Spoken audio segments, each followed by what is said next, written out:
Hi guys, welcome to my channel Vinyl Beauty, or welcome back. I'm Debbie if you don't know me. Today's video is going to be super exciting for me because I've finally got the Blend Bunny Surge palette in my hands. I've been waiting for this for a little while now.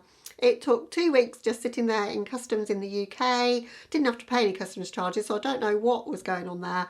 So it's been about 5 weeks since I ordered it, but finally got it. Super excited to play with it. So in this video I'm going to show you the palette close up and give you some information about it, and then I'm going to give you a tutorial for the eye look that I'm currently wearing, and then we'll get back together at the end for some thoughts on the shades that I used. So if that sounds good to you, then let's just jump straight into the video. Okay, so the Blend Bunny Surge palette then, it's got 30 shades and it retails for $43. You can buy it only on the Blend Bunny website. Blend Bunny, of course, is Maggie. Blend Bunny on Instagram. She creates these amazing blended eyeshadow looks like nobody else. Always been really inspiring to me. This is her second palette. She had one that was all matte called the Blends palette. Almost pulled the trigger on that, but I'm not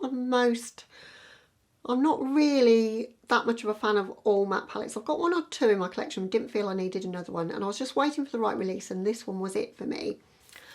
So as I say, there's 30 shades in the palette. It's an all vegan palette with a shelf life of 24 months suggested. I keep my powder products forever though.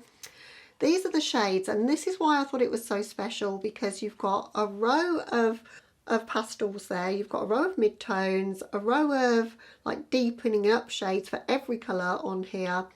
You've got a row of shimmers and then a row of neons, and then it's set out in rows as well by colour story. So you've got the green, the kind of turquoisey blue, purple, the pinky reds, the orange, and then kind of a grungy green row. And you've got a white and you've got a black. So there's so many options that you can create looks with this palette, but it is set out in kind of a non-intimidating way if you're not the greatest at kind of combining different colours. So I'm going to show you it up super close, and I've got my lighting kind of subdued a bit so that you can see the shades as true to colour as possible. I don't think the neons are coming out as neon as they truly are on camera though. I don't know how to make them appear as beautiful as they actually are, but they are pretty stunning. So what I've done today is just take the orangey row. So this row here, I've used every shade in that row to create the eye look that I'm wearing now. And so that way I can show you one of each of the rows here. So without further ado, let's hop into the tutorial. I'll show you how I created the look, and then we'll get back together for some first impressions on the shades that I used. Okay, my first look with the Blend Bunny Surge palette, and I'm going to use probably the most neutral row in the palette, which is not like me when there's so many colourful options, but I'm really attracted to this gold, and I'll do an orangey look, so I'm going to use this row, and I'm going to use the shade Power, of course, because I really want to see how the neons perform. So yeah, we're going to start with really packing that shade in my outer corner first, which is the shade Grunge. I've already primed my eyes using the MAC Soft Ochre Paintpot. I was going to use the NYX Jumbo Pencil in Milk because that would really make the neon shade stand out, but then that's super hard to blend over. So we've used that one instead. As I say, we're just going to take Grunge, this one here, and just pack that in the outer corner.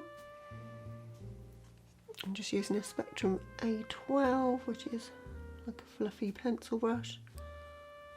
It's kind of my favourite go-to packing brush at the moment for like packing and blending at the same time. I had this set for ages, these smoke show ones, and I think that's what they were called, something along those lines, but I've got so many brushes and I tend to reach for the same ones all the time. I'm trying to get some use out of some older ones, and this one has become a new old favourite. So I'm going to make this a rounded kind of shape today, and I always like to bring my eyeshadow up sort of a bit higher in this outer part of my eye, and then angle it down as we get more towards the inner corner. But that is a dark shade and we've not got any fallout, so super impressed with how that's packing on. Obviously I'm just placing the colour at the moment. I just want to make sure I can definitely see it really well when my eyes are open as well. But yeah, that's really, really nice. I had a vision to do something that's kind of based around the colours in my dress. If I'm lacking in inspiration, I tend to match things to my clothes. It seems to work for me. Right, so that's looking super dramatic. So now I want to just start to bring that in a little bit towards the front part of my crease, but I'm using really, really light pressure, and I've not put any more product on the brush, so we're just using what's on there already, just to bring that across. I'm sort of coming straight across, so we're going to have plenty of room for shimmers, and I'm also going to, in the bit that I've left that comes down, I'm going to use the neon shade there, so that's why I'm doing this kind of a placement. Just going to blend around the edges of that colour just slightly, just to prepare for the next shade that I'm going to use above it. But I want to keep it pretty colour saturated and not too blended out if I can. But I think before I go any further, I'm just going to tuck some of that on my lower lash line as well. But again, I've not gone in with any more, just using what was left on the brush. And I'm only going to go about halfway across with that colour to give us room for another colour. That grunge shade has gone a hell of a long way. I've only dipped into the pan a few times, and yeah, it's super, super pigmented. Got a Morphe E18, it's kind of a bullety shaped brush, and I'm just going to go into the shade Juicy, so the one that's above that shade. I'm just going to start running that above the grunge shade really lightly to just start to get a little bit more colour into the look. I don't know if I want to take that onto the lower lash line area here, so I only want to just bring it around the outside bit, if that makes sense. Just this outside here. Blending like a dream though, as one would expect from a palette by Blend Bunny. And you guys know, if you've been here before, I am not a blender, so if I'm managing to get a reasonably good effect from this blending, then these must be good shadows. I'm just going to swap to a Morphe M506 just to blend between the two colours there. So I'm just taking a bit more of that juicy shade, the orange, just to help that become a little bit more seamless on the blend there. It doesn't look too bad.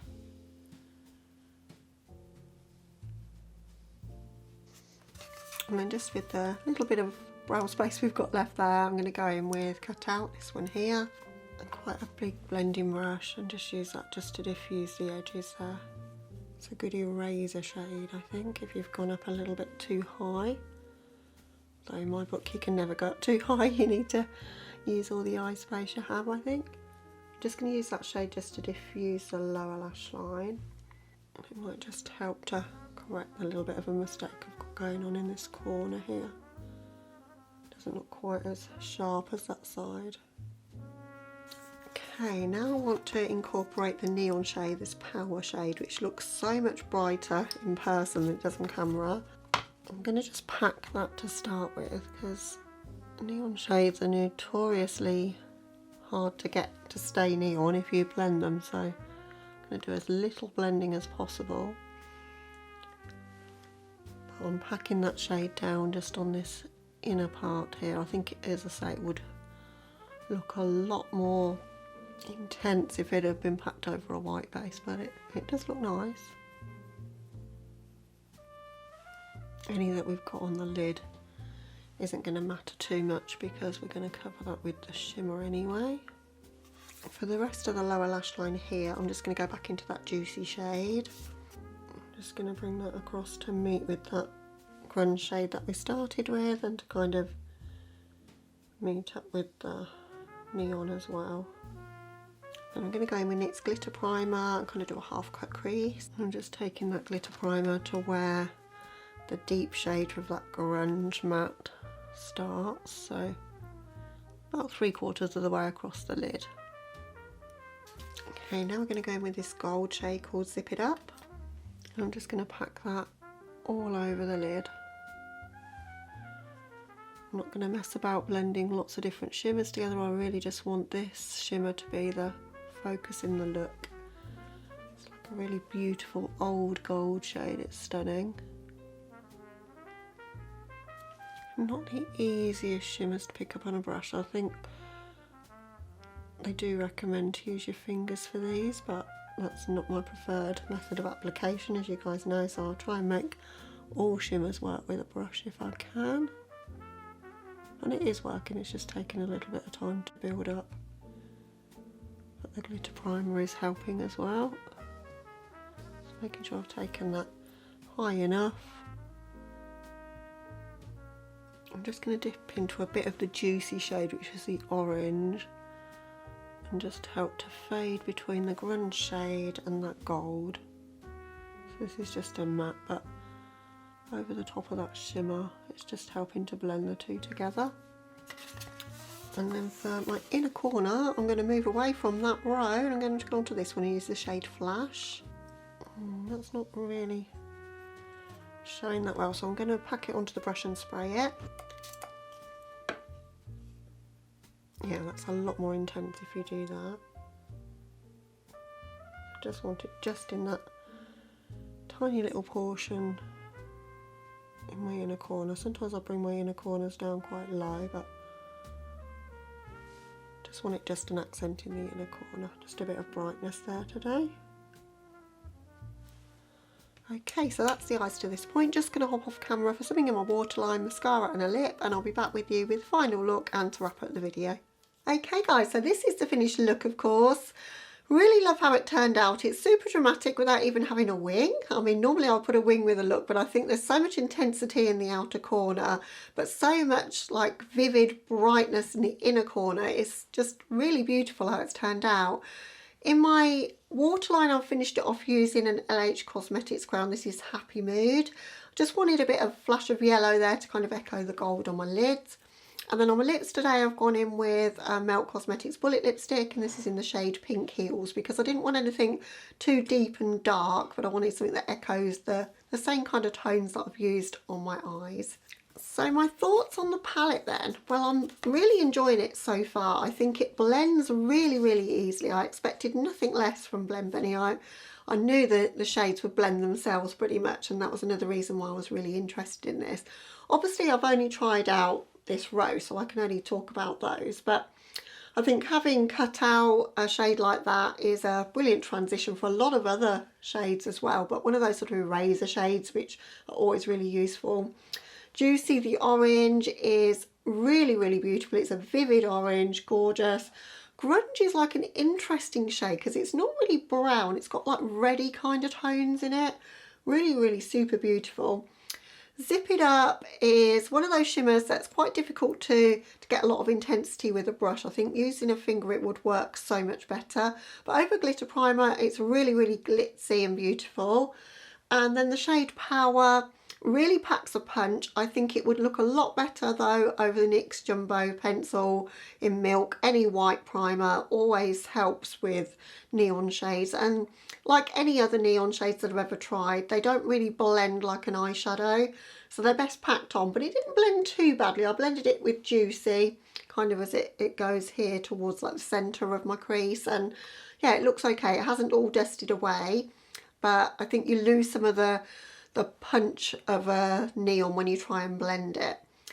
But yeah, it's one of the best neon formulas I've tried though, to having said that. So yeah, I'm really impressed with it so far. As I say, for having 30 shades to play with, you've got so many options. And yeah, I think the looks are endless with this. I love the fact that there's a white and a black as well. It's kind of a one-stop shop. You can do almost neutral looks. You know, with some of the shades that are in here, there's some kind of grey shades. You could sort of, I don't know, it's not going to go super neutral, but using the green, that's kind of a neutrally shade with the gold on the lid, but it's pretty much an explosion of colour, and that's why I wanted it. And I was looking for a palette that maybe I can travel with, that would have everything in it that I would want, and it's pretty damn close. So nearly dropped it then, but really happy with it so far. yeah, I can't wait to play with it some more. So guys, you'll have to let me know, have you tried anything from Blend Bunny Cosmetics? Are they on your radar for you to pick anything up? I'd love to chat about it down in the comments. But that brings us to the end of this video. Thank you so much for watching. If you're new to my channel, don't forget to hit the subscribe button on your way out if you've liked the video today, and hit the like button. But other than that guys, hope you're having a lovely day or night wherever you are, and I'll catch you in the next one. Bye guys.